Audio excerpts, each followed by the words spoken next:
The waning days of summer. And with us now, Mimi Rogers, whose film credits include Personal Best, Run for the Roses, and for Ladies Dancing. Now she's going to be in a new NBC series, and it's called The Rousters. And here's Mimi. All right. Well done. Yay. So what is this new NBC series? The Rousters. Well, this is a fun show. It's a Steve Cannell production, and there's a lot of action and adventure. It's kind of the modern-day adventures of the Wyatt Earp family.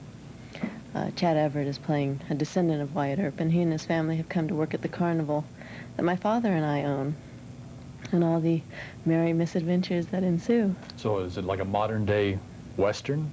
Well, it's kind of like Wyatt Earp meets the Beverly Hillbillies, something like that. Yeah, it's you know, we have the carnival as our main location, so there's a lot of fun, a lot of color that goes on there. And then, you know, he has a crazy brother, and my father, who's played by Hoyt Axton. So.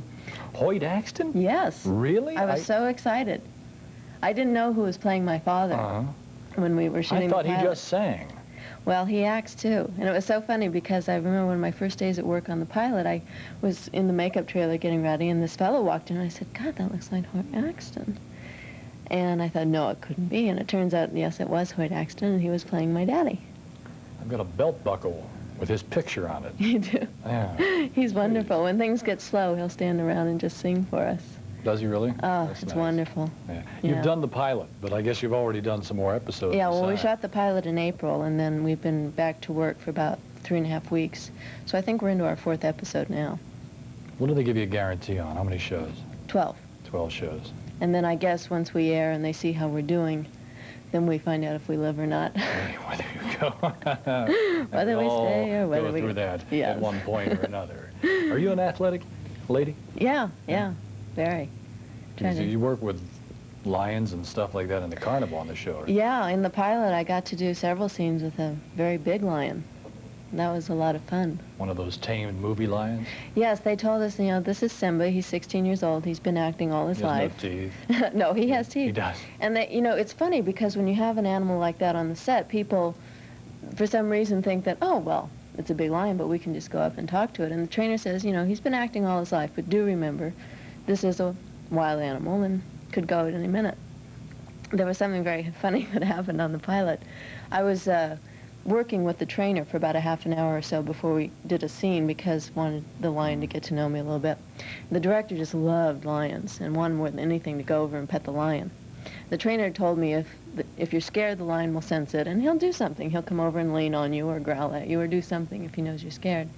So the director went over to give him a little pet and was very nervous, and Simba did, you know, one of those up at him very quickly. And his hair just stood straight on and he turned white. I thought he was going to faint. Never seen anybody so scared in my life. I wouldn't mess around with a thing like that. No, well, they're big. What did you actually do with the lion? It was a scene where the lion was in his cage, and I'm supposedly a lion. You know, I train the lions and work with them. It was just a scene where Chad and I were going in, and I was talking about, you know, he's not feeling well today, and I don't know if he's going to make the show, you know, tonight. And we're kind of looking at him and talking to him. Chad Everett is your love interest in the show. Yes, we have a crush on each other. So maybe somewhere down the line you might be Mrs. Earp the Fourth, right? Maybe, but in television, you know, we don't tend to get married too quick. See how it goes first. Yes. CBS. It is CBS. It does the Circus of the Stars. Now, I know your show's on NBC, but I mean, CBS does the Circus of the Stars. Yeah, they do. Maybe after this now you can get into that. Yeah, well, funny you should mention that, Bill.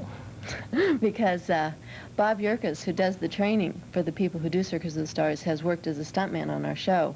And he had me start coming out to his little school in the valley. So I've been learning how to fly trapeze, which is quite terrifying. Do you go from trapeze to trapeze? I haven't made a cross yet, because when you first go out there, he does mat work with you and kind of tosses you around with his feet and throws you up in the air and this and that and gets you on the trampoline doing backflips and up on the low trap.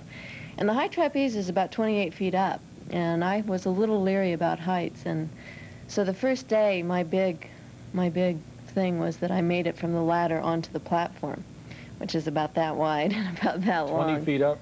28. 28 feet up. And I was, my arms were sore the next day from having held onto the ladder so tight, Oh. you know. I thought from hanging on. No, the thing. no, I was holding on very tightly. But I've now gone actually on the trapeze twice, swinging and then falling to the net. Now, are you doing this for your show too? Or is this just something just for a kick? I just, he asked me to come out, and I went, and it was a lot of fun. And I decided, whether I do anything with it or not, it's fun to learn, and it'd be a nice thing to have, so that if they do write something like that for the show, I could do it. Always go back. Or next year, Circus with the Stars, I would at least be in a position where I've trained and know how to do something. Yeah. I don't know if you watched the show, but with the things he gets these guys to do, it's just amazing. We're talking Circus of the Stars. Yeah. Oh, yeah, I saw it the other night. Yeah, it's I can't- incredible. I mean, first of all, stars, TV stars. Yeah. You get out there and they put you through that. I wonder, first of all, how your managers let you go and do that. Or how the insurance companies Yeah. feel about it. Because, I mean, they don't mess around. Well, I'll tell you, the people that do it have a lot of guts, because once you've been up there, then you have a reality of, this is scary. And even with the net and all. It's like any height. You look at 28 feet from the ground. Looks and like no you problem. think, well, that's not that bad. But you get up there and you're looking down. Looks It's a like 100 whole- feet, yeah. And even to fall in the net, into the net's scary. It is. And even though it is a net, if you do it badly, you can hurt yourself. There's always that possibility. Well, have the producers of your show said anything about you doing this? This is probably the first they're going to hear about it. So we'll see what Trapeze happens. career, Well, good luck with the show. Well, thank you. Mimi Rogers and the Rousters, which will be seen on NBC this fall. And the gentleman we're going to see in a show called We've Got It Made is Tom Villard, who will be with us when we come back.